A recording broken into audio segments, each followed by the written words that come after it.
नमस्कार दोस्तों, मैं अनूप कुमार श्रीवास्तव आप लोगों का स्वागत करता हूं सब कुछ पढ़ो चैनल पे। तो चलिए बच्चे, सब कुछ पढ़ो चैनल के हम क्लास को आगे बढ़ाते हैं, लेकिन उससे पहले हमेशा की तरह हमें क्या याद रखना, अपना चैप्टर।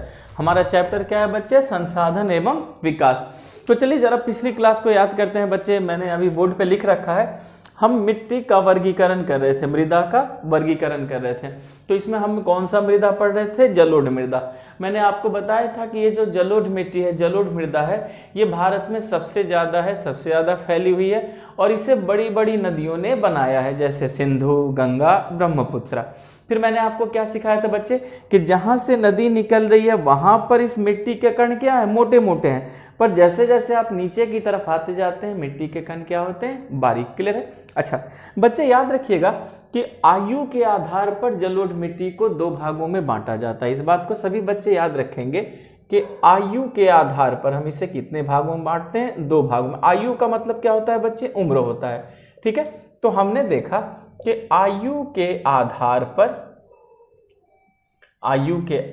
पर हम इसे कितने भागों में बांटते हैं? दो भागों में। ठीक है, तो चलिए जरा देखते हैं कि आयु के आधार पर ये जो,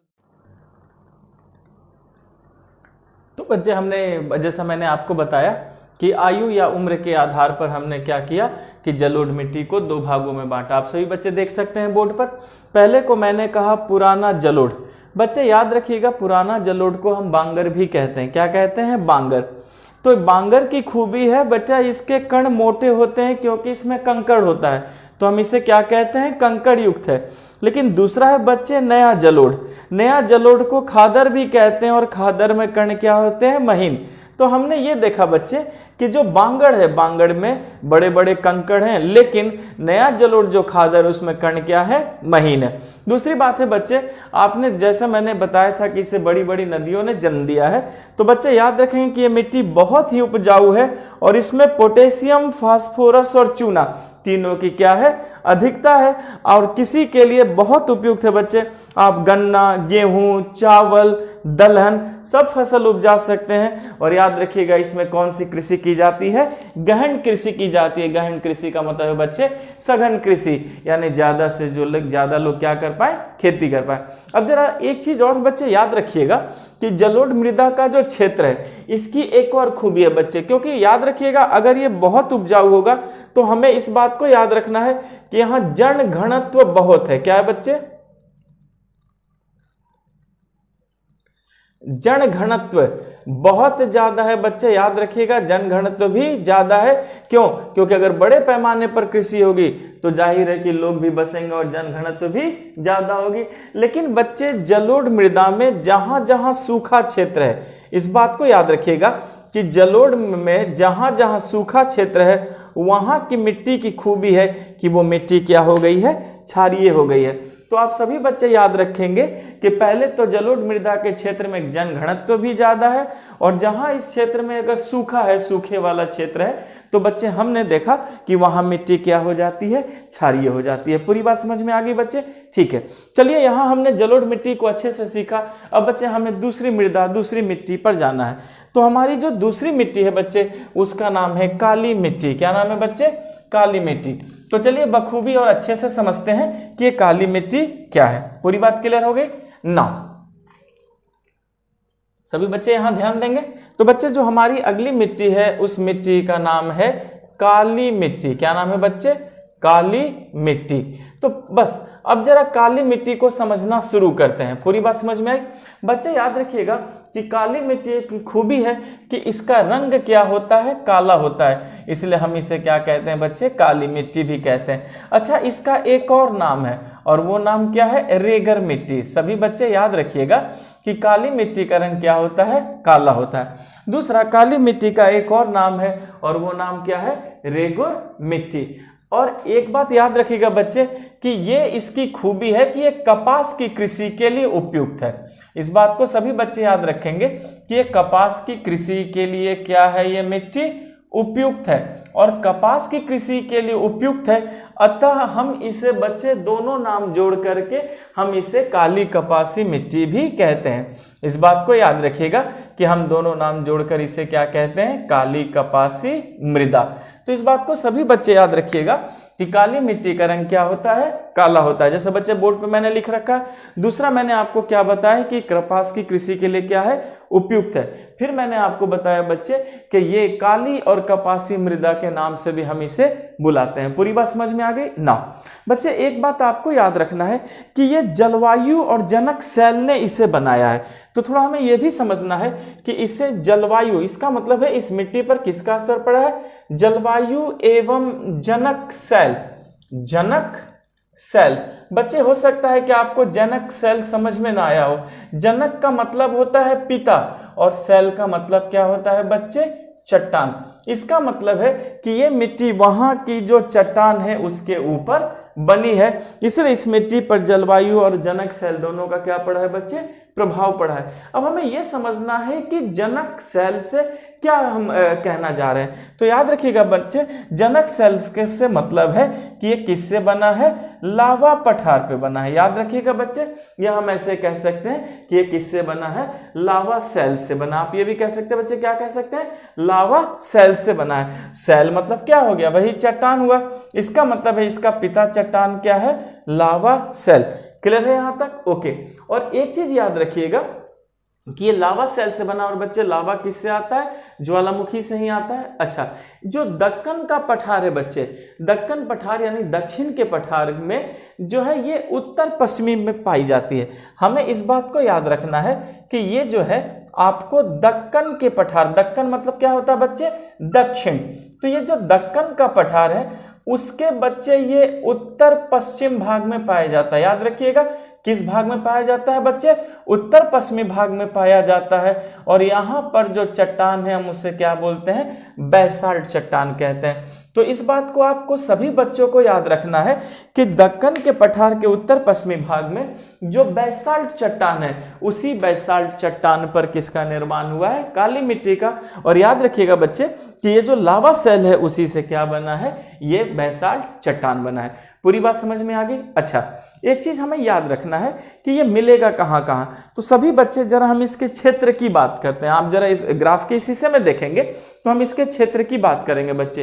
तो ये मिट्टी जहां जहां मिलेगी, याद रखिएगा बच्चे, ये मिट्टी जो है आपको सौराष्ट्र में भी मिलेगी।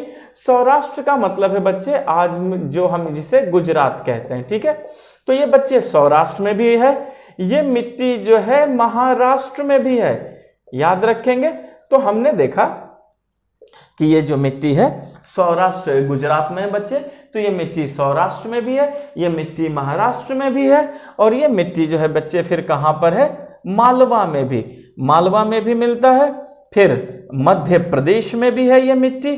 तो हम कहीं ना कहीं इसके एरिया को भी समझ रहे हैं कि ये मिट्टी कहां कहां पर है। सौराष्ट्र, महाराष्ट्र हमने देखा, मालवा हमने देखा बच्चे, मध्य प्रदेश हमने देखा, फिर छत्तीसगढ़ में भी है।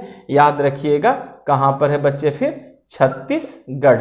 तो हमने देखा कि ये फिर कहां पर है, छत्तीसगढ़ में भी है। तो इस तरीके से इस मिट्टी का पूरा क्या है, विस्तार है। अच्छा, एक चीज आपको याद रखना है बच्चे, अगर हम दक्षिण पूर्वी दिशा में देखें, किधर, दक्षिण पूर्वी दिशा में देखें, तो दो महत्वपूर्ण नदियां हैं, एक का नाम है गोदावरी और दूसरे का नाम है कृष्णा। तो हमें इस बात को याद रखना है बच्चे कि ये गोदावरी एवं कृष्णा नदी की घाटी में भी है।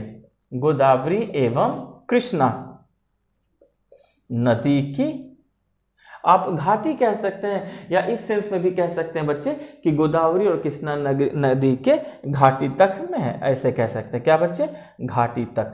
तो हमने देखा कि ये मिट्टी जो है कहां कहां पर इसका विस्तार हुआ है। पूरी बात समझ में आ गई? अच्छा, अब हमें इसके नेचर को समझना, इस मिट्टी के नेचर को समझते हैं। तो बच्चे नेचर को समझने के लिए पहले मैं इसे मिटा दूं। आप ये सब सीख चुके हैं बेटा, वीडियो पॉज करके आप सारी पॉइंट को अच्छे से लिख भी सकते हैं। पूरी बात समझ में आ गई? ठीक है, तो चलिए जरा और इसके हम कुछ खास नेचर की बात करें बच्चे, ताकि हमें पता तो चले कि इसका कैसे नियोजन है। तो बच्चे आप लोगों को सभी को एक बात याद रखना है कि इस मिट्टी के जो कण है, कण बहुत महीन है। क्या है कण इस मिट्टी के बच्चे? बहुत ही महीन है।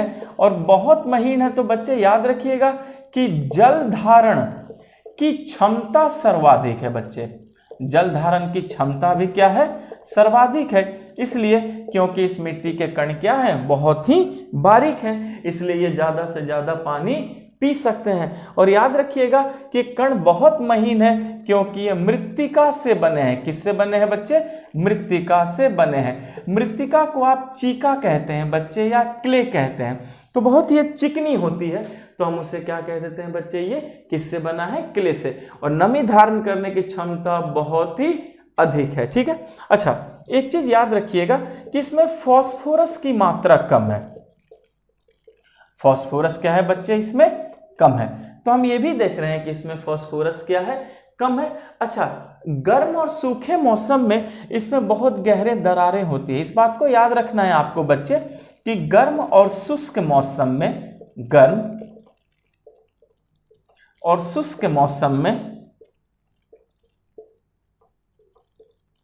गहरी दरारें पाई जाती हैं। क्यों? क्योंकि भाई सिंपल सी बात है बच्चे, अगर जमीन पर सूरज की रोशनी पड़ेगी तो जाहिर है जमीन गर्म होगा। तो बच्चे आपको याद रखना है कि अगर जमीन गर्म होगा तो क्या होगा कि जमीन के कांटेक्ट की पानी भी क्या होगी बच्चे? गर्म होगी। और वो जो पानी गर्म होगी तो उससे क्या होगा कि जमीन से भी पानी वाष्पीकृत होगा, और वाष्पीकृत होगा तो मिट्टी फटेगी, और फटने के बाद इस मिट्टी में क्या हो जाती है बच्चे? गहरी गहरी दरारें पाई जाती हैं। क्लियर है? अच्छा, एक चीज याद रखिएगा कि गहरी दरारें पाई जाती हैं, इनमें वायु मिश्रण खूब होता है। फिर क्या होता है बच्चे? वायु मिश्रण खूब होता है। लेकिन थोड़ा सा पानी दे देंगे तो फिर मिट्टी क्या हो जाती है? चिपचिपी हो जाती है। इस बात को याद रखिएगा बच्चे। क्यों?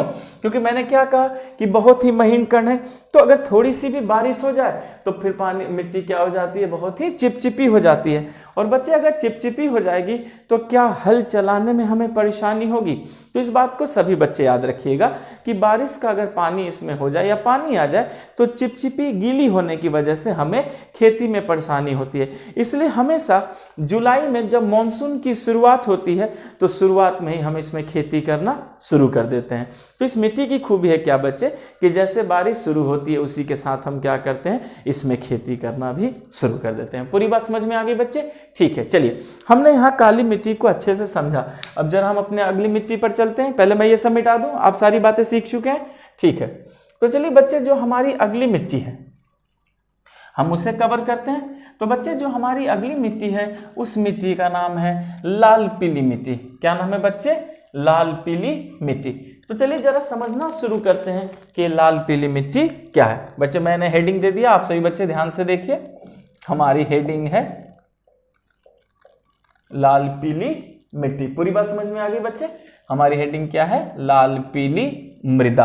तो बच्चे चलिए समझते हैं कि सबसे पहले कि लाल पीली मृदा का निर्माण कैसे हुआ।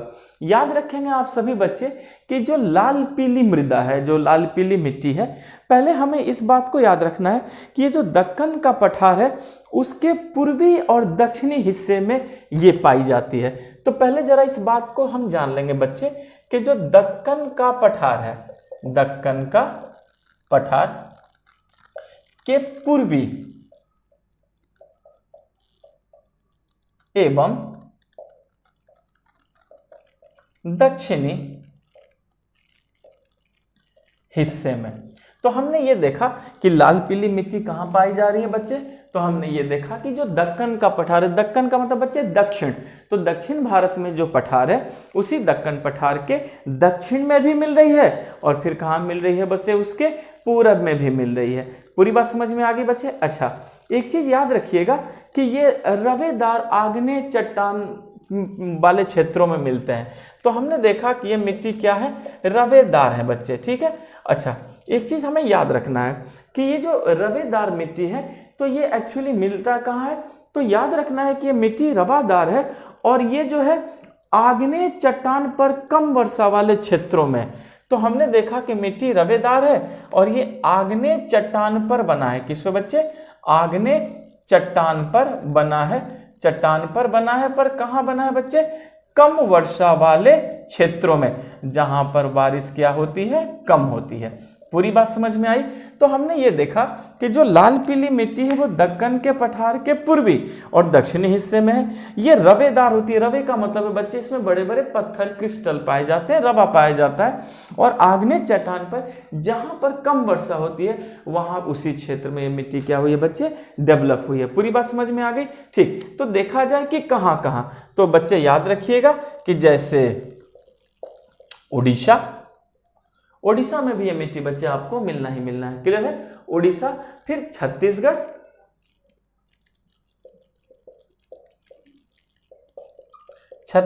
अच्छा बच्चे जो गंगा का मैदान है, याद रखिएगा कि जो गंगा का मैदान है ठीक उसके दक्षिण में, इस बात को केयर कीजिएगा कि जहां गंगा के मैदान की सीमा खत्म होती है खूब ठीक उसके दक्षिण में भी आपको क्या मिल रहा है, यही मिट्टी मिल रही है। क्लियर है बच्चे? अच्छा, फिर याद रखिएगा पश्चिमी घाट में भी, दक्षिण भारत में जो पश्चिमी घाट है, तो हम ये देख रहे हैं कि पश्चिमी घाट में भी आपको क्या मिल रही है, यही मिट्टी मिल रही है। तो हमें बच्चे इसके पूरे क्षेत्र को याद रखना है कि ये उड़ीसा में, छत्तीसगढ़ में, फिर हम देख रहे हैं कि गंगा के मैदान के दक्षिण में भी मिल रही है, और फिर हम ये भी देख रहे हैं बच्चे कि जो पश्चिमी घाट है दक्षिण भारत के पश्चिम में, जो पश्चिमी घाट का क्षेत्र है वहां पर भी ये मिट्टी मिल रही है। पूरी बात समझ में आ गई बच्चे? अच्छा, याद रखिएगा इस मिट्टी का रंग क्या है, लाल है। हम इस बात को भी याद रखना है कि मिट्टी का रंग क्या है, लाल है, तो इसीलिए हम इसे लाल मिट्टी भी कहते हैं। अच्छा, एक चीज और याद रखिएगा बच्चे कि ये आग्नेय रूपांतरित चट्टान में लौह धातु के कारण है। ये किसके कारण लाल रंग है बच्चे? तो ये जो मैंने आग्नेय चट्टान अभी आपको बताया है, इसमें क्या मिलता है, लौह धातु, और उस लौह धातु के कारण इसका रंग क्या है, लाल है। यहां तक समझ में आया? अच्छा, एक चीज याद रखिएगा बच्चे कि इनमें जलयोजन की क्रिया होती है। कौन सी क्रिया होती है बच्चे? जलयोजन की क्रिया। तो हमने देखा कि इस मिट्टी में जलयोजन की क्रिया होती है, और होती है जिसके कारण रंग क्या हो जाता है, पीला हो जाता है। इस बात को आप सभी बच्चे याद रखिएगा कि लाल पीली मिट्टी की खूबी है कि इसमें क्या होता है कि जलयोजन होता है। जलयोजन का मतलब है बच्चे ये जल को पकड़ती है। तो जब ये जल को पकड़ती है तो क्या होता है कि हम ये देख रहे हैं कि इसका रंग क्या हो जाता है, पीला हो जाता है। पूरी बात समझ में आ गई बच्चे? चलिए, तो हमने इस मिट्टी को भी कवर कर लिया। अब हम अपने अगली मिट्टी की ओर चलते हैं। और बच्चे जो हमारी अगली मिट्टी है वो भी बहुत इंपॉर्टेंट है, उसका नाम है लैटेराइट मिट्टी। पहले मैं मिटा दूं, ये सब आप सीख चुके हैं, ठीक है। चलिए बच्चे, हम अपने अगली मिट्टी की ओर चलते हैं।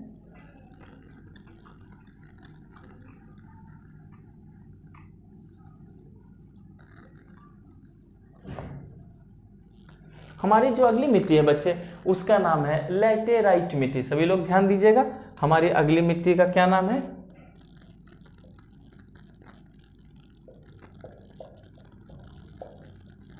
लैटेराइट मृदा। बच्चे याद रखिएगा कि ये जो लैटेराइट शब्द है तो इसमें एक ग्रीक भाषा का यूज हुआ है बच्चे। तो याद रखिएगा कि ये लैटेराइट जो मिट्टी है वो ग्रीक भाषा के शब्द लेटर से बना है। इस बात को सभी बच्चे याद रखिएगा कि जो लैटेराइट मिट्टी है वो एक्चुअल में किससे बना है बच्चे, तो ग्रीक भाषा का एक शब्द है लेटर, उसी लेटर से ये लिया गया है जिसका अर्थ होता है ईंट। जिसका अर्थ क्या होता है, मतलब ईंट। तो हमने देखा कि इसका अर्थ क्या होता है, ईंट। ईंट जिससे आप बच्चे ब्रिक कहते हैं, जिससे हम मकान बिल्डिंग वगैरह बनाते हैं। तो याद रखिएगा कि लेटर शब्द से बना है, और लेटर शब्द का जो मतलब होता है वो क्या होता है बच्चे, वो होता है ग्रीक। क्लियर है? तो यहाँ हमने देखा बच्चे कि लैटेराइट जो है किस देश से शब्द लिया गया है बच्चे, ग्रीक से, और ग्रीक भाषा का शब्द लेटर है, और लेटर का मतलब क्या है बच्चे, ईंट। तो हमने ये देखा कि चलो लैटेराइट का मतलब क्या होता है, ईंट होता है। ठीक है, आगे बढ़ते हैं। एक चीज याद रखिएगा सभी बच्चे कि ये जो है उच्च तापमान और अत्यधिक वर्षा वाले क्षेत्रों में होती है। इस बात को सभी बच्चे याद रखिएगा कि ये कहाँ बनती है, जहां उच्च तापमान हो, ठीक है, उच्च तापमान हो और अत्यधिक वर्षा हो। याद रखिएगा बच्चे कि उच्च तापमान हो और अत्यधिक वर्षा हो। और ये जिस प्रक्रिया से बनती है उस प्रक्रिया को हम क्या कहते हैं बच्चे? निक्षालन कहते हैं, यानी कि लीचिंग कहते हैं। तो आप सभी बच्चों को याद रखना है कि लेटराइट मिट्टी जो है ग्रीक भाषा के सब लेटर से बना है, जिसका मतलब है ईंट, और ये जहां विकसित होती है वहां तापमान भी ज्यादा होगा और वर्षा भी क्या होगी? खूब होगी। तो ये ऊंचे तापमान और अत्यधिक वर्षा वाले क्षेत्रों में बनेगी, और जिस प्रक्रिया से बनती है उस प्रक्रिया को हम क्या कहते हैं बच्चे? लीचिंग कहते हैं। यहां तक क्लियर हो गया? अच्छा, एक बात याद रखिएगा कि तापमान अधिक होने के कारण इसमें ह्यूमस कम होता है। इस बात को याद रखिएगा सभी बच्चे कि तापमान अधिक होने के कारण ह्यूमस कम। क्यों बच्चे ह्यूमस कम? अभी मैंने बताया, क्योंकि तापमान क्या है? अधिक है। पेड़ पौधों के सड़े गले अंश तेजी से सड़ जाएंगे, इसलिए इस मिट्टी में ह्यूमस क्या हो जाएगा? कम हो जाएगा। क्लियर है? अच्छा, आप अधिक खाद और उर्वरक से खेती कर सकते हैं। इसका मतलब है कि आपको इस मिट्टी में ज्यादा खाद देना होगा और ज्यादा क्या देना होगा बच्चे? उर्वरक देना होगा। तो जब आप ज्यादा खाद और ज्यादा उर्वरक देंगे तो इसका मतलब है कि आप इस मिट्टी में कृषि भी कर सकते हैं, बस शर्त है कि ज्यादा से ज्यादा खाद दीजिए और ज्यादा से ज्यादा क्या दीजिए? उर्वरक दीजिए। यहां तक पूरी बात समझ में आ गई बच्चे? ठीक है। एक चीज और हमें याद रखना है बच्चे कि ये जो है चाय, कॉफी और काजू की फसल के लिए बहुत अच्छी है बच्चे। इस बात को याद रखिएगा कि ये चाय, कॉफी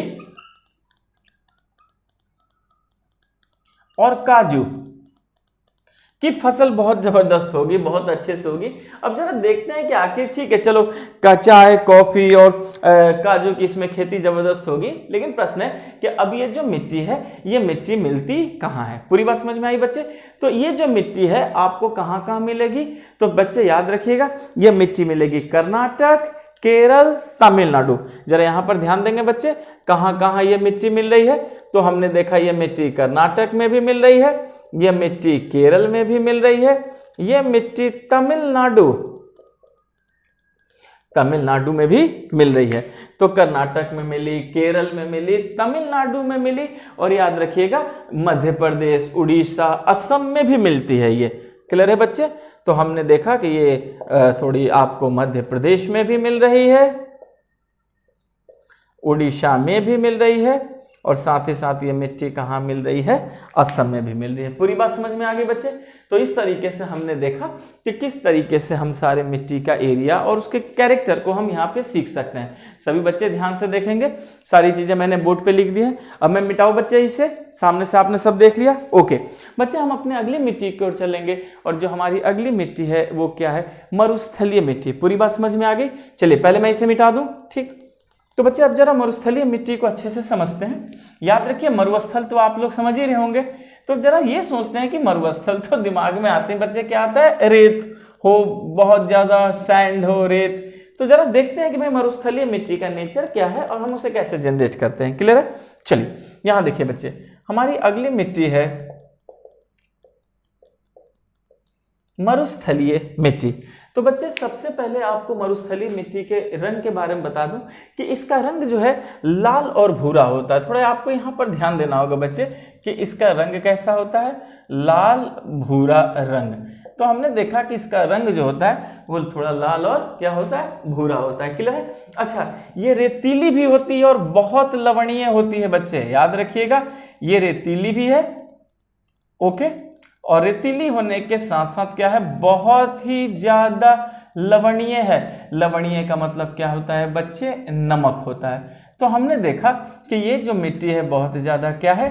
रेतीली है, और रेतीली के साथ ये क्या है? लवणीय है। यहां तक समझ में आए? तो जरा सोचिए बच्चे कि अगर ये लवणीय है तो अगर मान लीजिए कभी ये कहीं किसी झील उल में अगर हो और उसका पानी अगर उड़ जाए, तो अगर पानी उड़ जाए तो फिर क्या बचेगा? नमक बचेगा। तो याद रखिएगा कि झील में अगर जल उड़ जाए, झील में जल वाष्पीकृत हो, झील में जल वाष्पीकृत हो तो नमक बन जाता है। याद रखिएगा, तो क्या बन जाता है? नमक बन जाता है। तो हम इसी से अंदाजा लगा सकते हैं कि वाकई ये मिट्टी इतनी नमणीय है, इतनी नमक है कि हम इसमें क्या बना लेते हैं? नमक बना लेते हैं। ठीक है। अच्छा बच्चे, एक चीज क्लियर कीजिएगा कि अगर आप सतह के नीचे जाएंगे तो जो कैल्शियम की मात्रा है वो बढ़ती जाती है। इस चीज को क्लियर कीजिएगा कि इस मिट्टी में ये कहा जा रहा है कि सतह के नीचे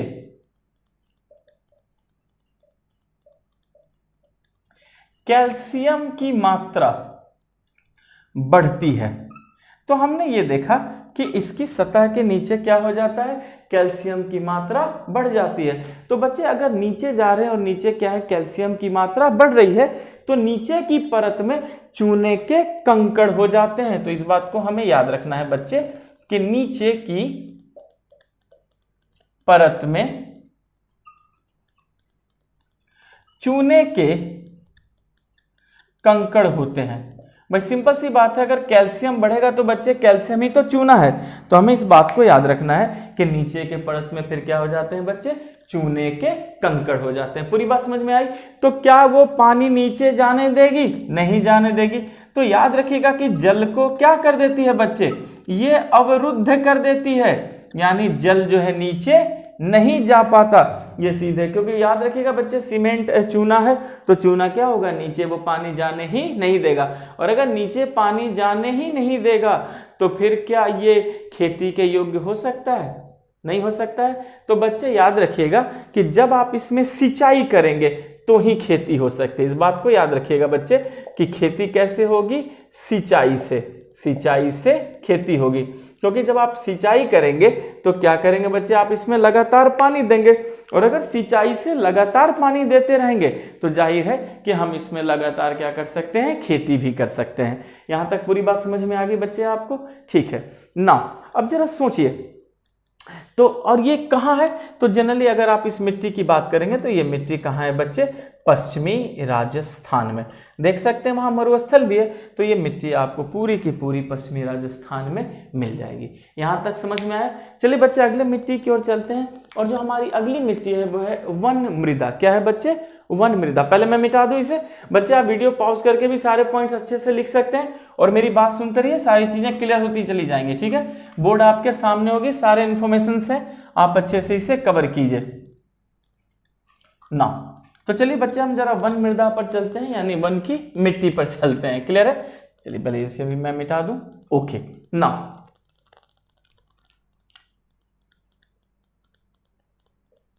वन मृदा। बच्चे याद रखिएगा कि वन मृदा मिलती कहां पर है? तो इस बात को याद रखिएगा कि जंगल और पहाड़ों में मिलती है। ये इसकी खूबी है। आप सभी बच्चे याद रखेंगे, अगर आपसे पूछा जाएगा कि वन मृदा कहाँ मिलती है तो हम कहेंगे पर्वतीय और पहाड़ी क्षेत्रों में, जहाँ ढेर सारे क्या होते हैं बच्चे? जंगल भी होते हैं। तो हमने देखा कि ये, आप ऐसे भी सिंपल इसको कह सकते हैं कि ये पर्वत या पहाड़ों पर मिलती है। ऐसे सोचिए बच्चे, जंगल तो होंगे। तो हमने देखा कि ये पर्वत और कहाँ मिल रही है बच्चे? पहाड़ों पर मिल रही है। और याद रखिएगा कि यहाँ पर्याप्त वर्षा वन भी होते हैं। तो मैंने अभी आपको कहा था ना बच्चे, तो याद रखिएगा कि यहाँ पर क्या होते हैं? पर्याप्त वर्षा वन भी होते हैं। वर्षा वन का मतलब है घने जंगल भी होते हैं। तो हमने देखा बच्चे कि ये पर्वत और पहाड़ों पे मिल रही है, और यहाँ पर पर्याप्त क्या होते हैं? वर्षा वन भी होते हैं। अच्छा, इस मिट्टी का कण भी मोटा होता है। याद रखिएगा, इस मिट्टी का कण भी क्या होता है? मोटा होता है। लेकिन अगर हम नीचे की तरफ आ जाते हैं तो वहां पर फिर क्या हो जाता है? दोमट हो जाता है, मतलब थोड़ा बारीक रहता है। तो इस बात को सभी बच्चे याद रखिएगा कि नीचे दोमट है और सिल्ट है। क्या है बच्चे?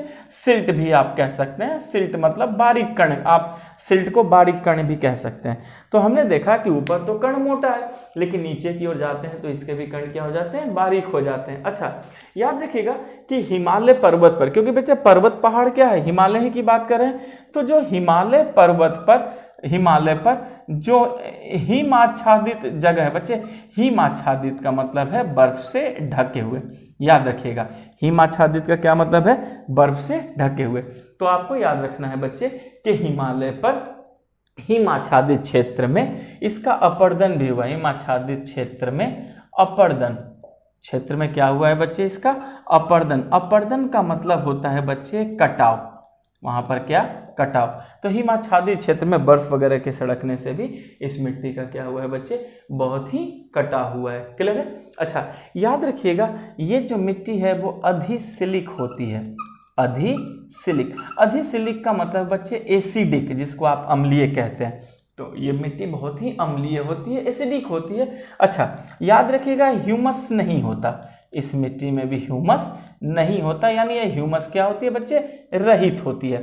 तो हमने ये भी देखा कि इस मिट्टी जो है ह्यूमस रहित है, क्योंकि ये लवणीय भी बहुत ज़्यादा है। तो याद रखिएगा कि हमें इस मिट्टी को संरक्षण, याद रखिएगा इस मृदा को क्या करना है बच्चे, संरक्षण की जरूरत है। याद रखिएगा इस मृदा को क्या है, संरक्षण की जरूरत है। क्यों? क्योंकि इसमें बहुत तेजी से क्या हो रहा है बच्चे, कटाव भी होता है। क्लियर हो चुका? तो याद रखिएगा। और एवं अपर्दन, याद रखिएगा मैंने अभी क्या बताया था कि अगर मिट्टी का तेजी से कटाव हो तो हम उसे अपर्दन कहते हैं। इसका मतलब इस मृदा को अपर्दन से सुरक्षा चाहिए, संरक्षण से भी क्या चाहिए बच्चे, सुरक्षा चाहिए। पूरी बात समझ में आ गई? अच्छा, और याद रखिएगा इसके बनने और अपर्दन की क्रिया दोनों ही साथ साथ चलती है। इसका मतलब हमने देखा कि इस मिट्टी के बनने एवं कटने यानी अपर्दन की क्रिया साथ साथ चलती है। कि क्रिया क्या है बच्चे, साथ चलती है। इसका मतलब है कि जाहिर है कि हमें इस मिट्टी को बचाना बहुत ही जरूरी है, क्योंकि अगर मिट्टी तेजी से कटेगी तो कहीं ना कहीं लोगों को बच्चे क्या होगी, परेशानी भी होगी और पर्वत का संतुलन भी तो बिगड़ेगा। तो याद रखिएगा कि जैसे ये मिट्टी बनती है और कटती है, दोनों लगातार होता है और दोनों में क्या होता है, संतुलन होता है। पूरी बात समझ में आ गई बच्चे? तो सब कुछ पढ़ो चैनल को ज़्यादा से ज़्यादा लाइक कीजिए, शेयर कीजिए, सब्सक्राइब कीजिए। Thank you.